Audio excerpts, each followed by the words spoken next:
Today I want to play a little game with you. All you need is a pencil, a sheet of paper, and your imagination. Let's start by drawing a rectangle, a miniature billiard table 3 units wide and 4 units high. Now imagine you launch a ball from the lower left corner at a perfect 45-degree angle. Here's the challenge. Can you predict which corner pocket the ball will land in? If you carefully reflect the ball's path at the edges, you'll see that the ball finally reaches the upper left corner. Let's try 2 more examples, a 4x3 table and a 3x5 table. Here's the real question.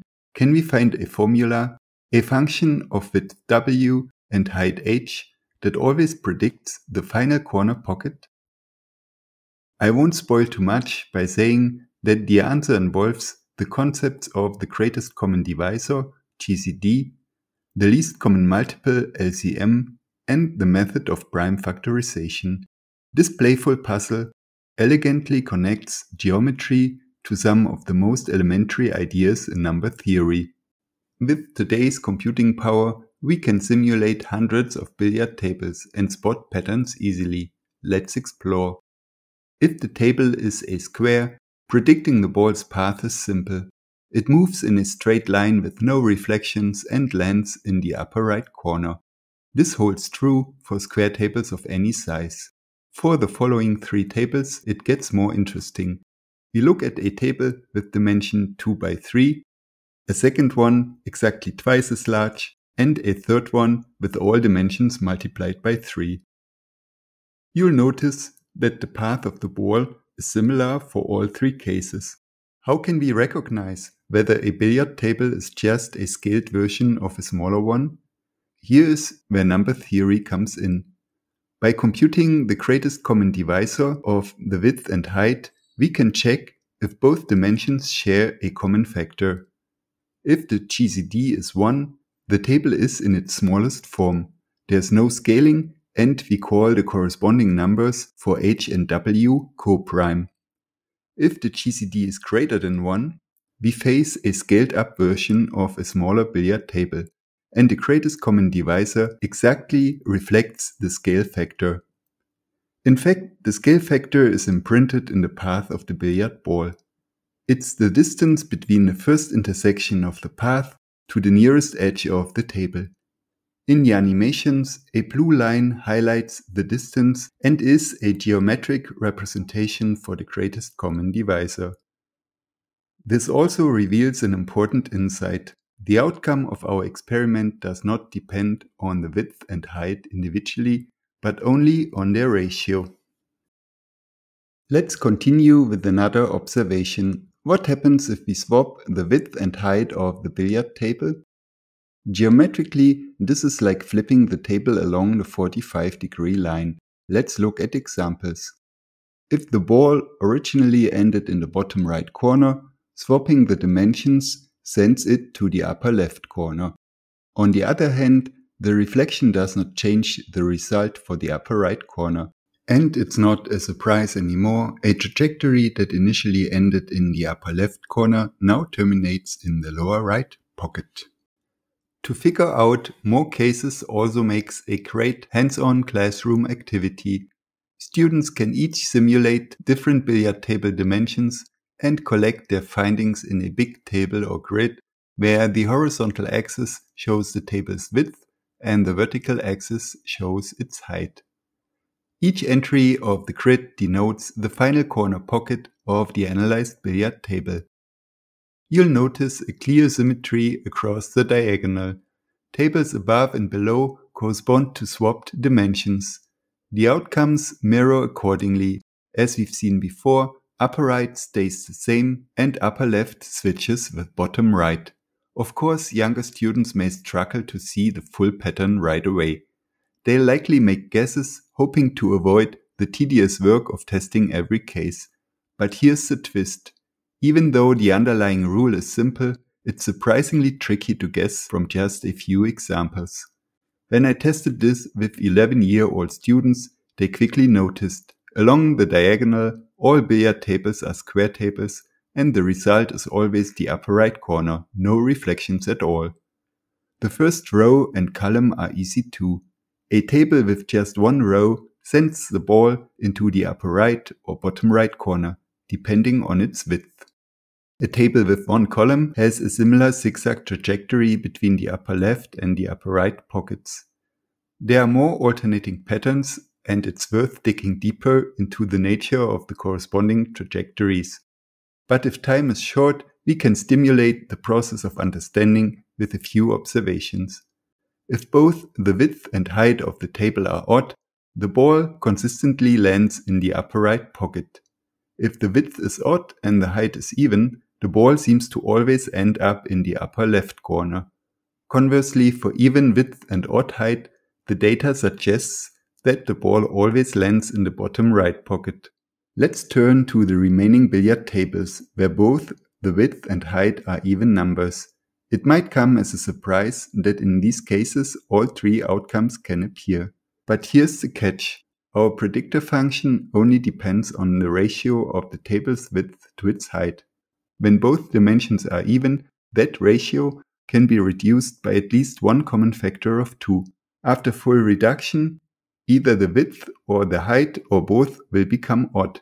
Just like that, we are back to one of the three cases we've analyzed before. So we've almost solved it, right? The key step is comparing how many times each dimension can be divided by 2. Using prime factorization for the numbers from 1 to 10, we can compare how many times each dimension can be divided by 2. Now let's zoom in on a specific slice of our grid, the fourth column, which represents all tables with a width of 4. Since 4 has two factors of 2, it dominates most matchups, outpowering any height with fewer 2's in its prime factorization. As a result, the ball almost always lands in the bottom right corner. The only exceptions, when the height is also 4 or 8, cases where the number of 2's is equal or greater, neutralizing the advantage of the width.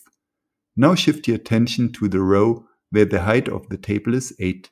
With 3 factors of 2, 8 is a heavyweight even number. It beats any width with fewer than 3 2's.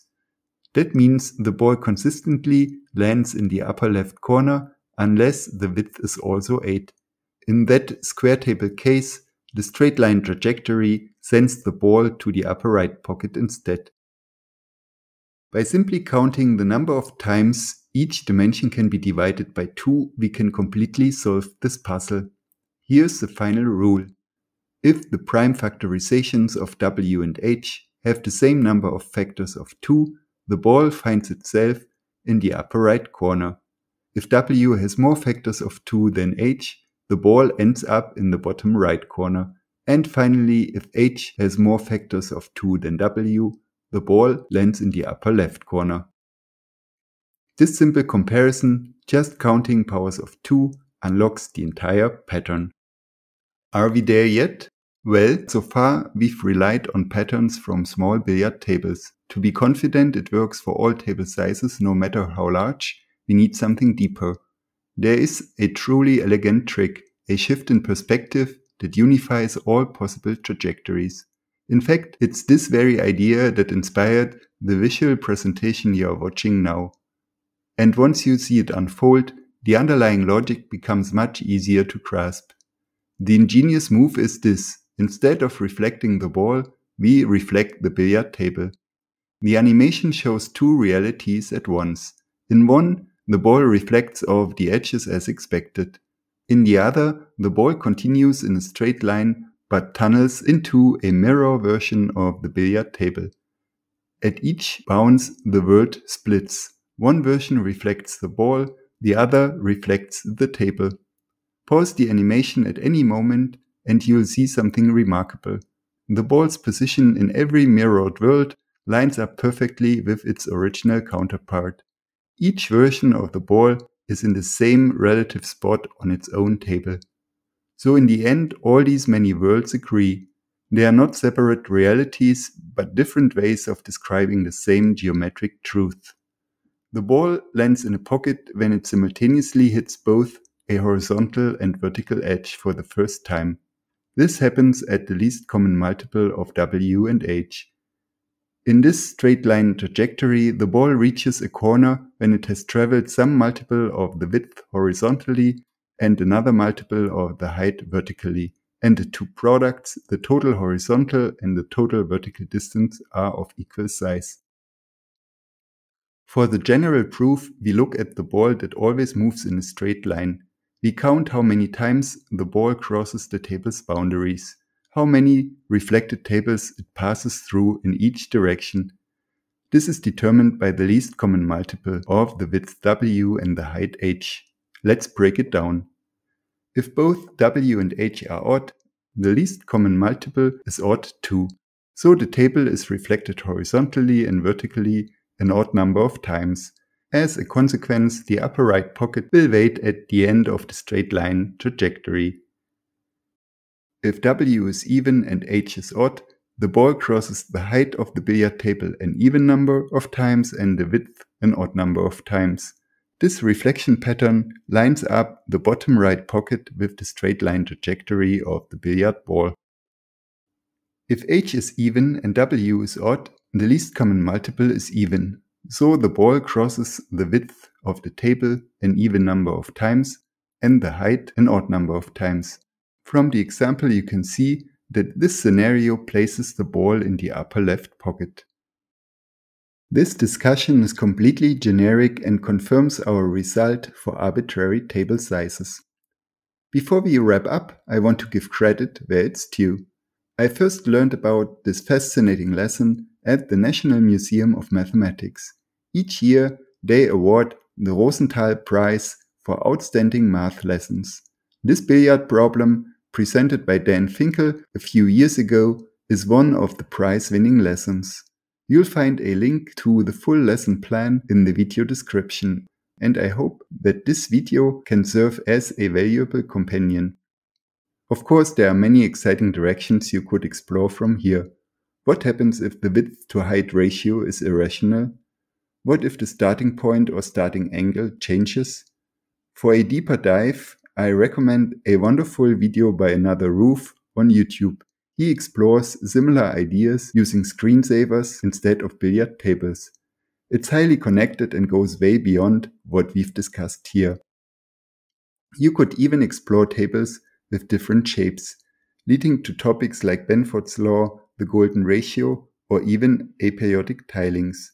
Maybe I'll cover one of these in a future video. If that sounds interesting, stay tuned. That's it for today. Thanks for watching. See you next time. Happy bouncing and bye bye.